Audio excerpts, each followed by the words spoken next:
Hello dears, welcome you all. We have started organic chemistry. Last day we discussed about unsaturated hydrocarbons, didn't we?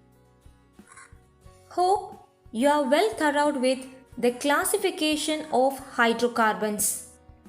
Even though, let's recall about what we studied in the last class. See, hydrocarbons are classified into three: alkane, alkene and alkyne.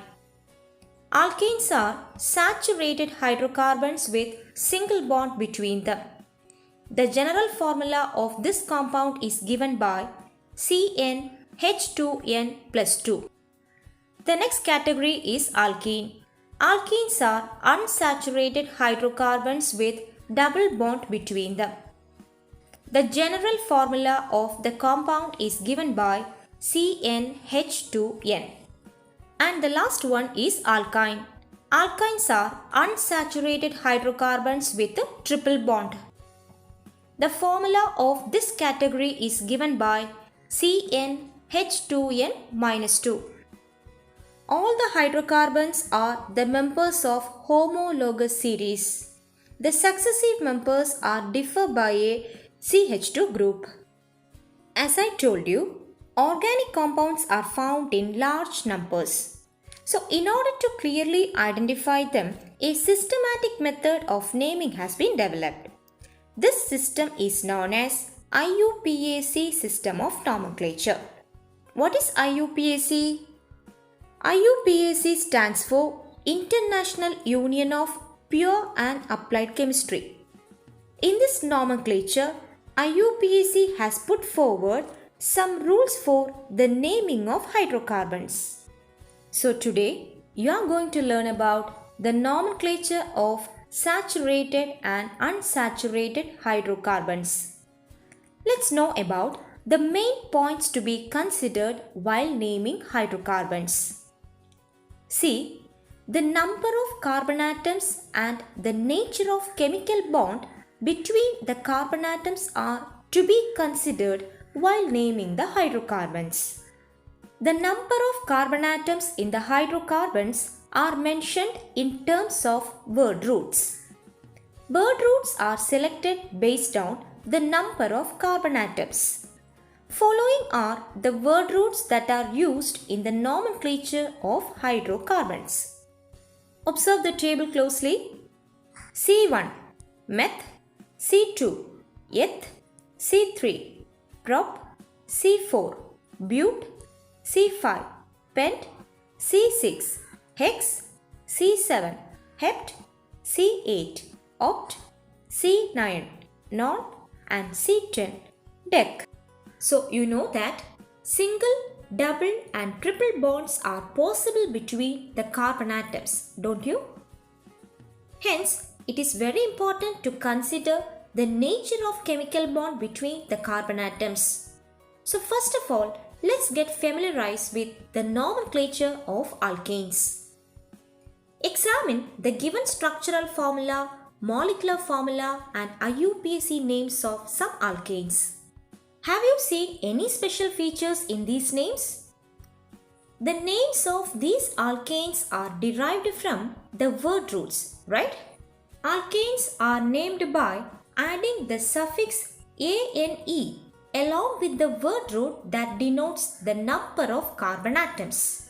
That is, the nomenclature of alkanes follows the pattern word root plus ane gives alkane. Suppose if the number of carbon atom in alkane is 1, then what will be the word root used? Yes, meth, right? So what is the IUPAC name of this compound?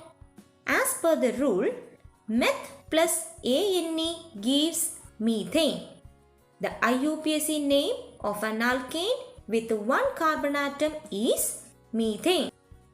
Similarly, if the number of carbon atom in an alkane is 2, then the IUPAC name of that compound will be eth plus ane gives ethane. Now observe the structural formula of the alkanes given. What will be the IUPAC name of these compounds?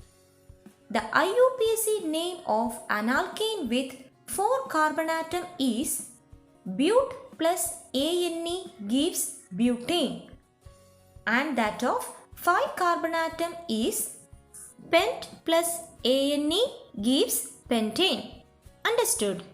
So in general, the nomenclature of alkane follows the pattern word root plus ANE gives alkane. Now let's learn about the nomenclature of alkene. Observe an alkene with molecular formula C2H4. See the structural formula. How will you write the IUPAC name of this compound? You know that ETH. Eth is the word root used to denote 2 carbon atoms, don't you? Here, the suffix ENE is added to represent the double bond. So we get the IUPAC name of this compound as eth plus E gives ethene. Got it? Observe the structural formulae of the hydrocarbon C4H8 done in 2 ways. Notice the position numbers given to the carbon atoms. Remember, for alkenes, the carbon atoms linked by double bond should be given the lowest position number. So, it is in method 1 that the lowest position numbers are given to the doubly bonded carbon atoms. Then what will be the IUPAC name? It is but-1-ene, that is but-1-ene. While naming the alkenes, the position of double bond is also considered. See this example.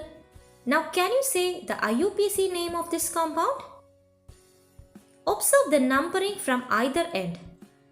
In this case, on numbering from either end, we get the lowest position number as 2, right? So what will be the IUPAC name?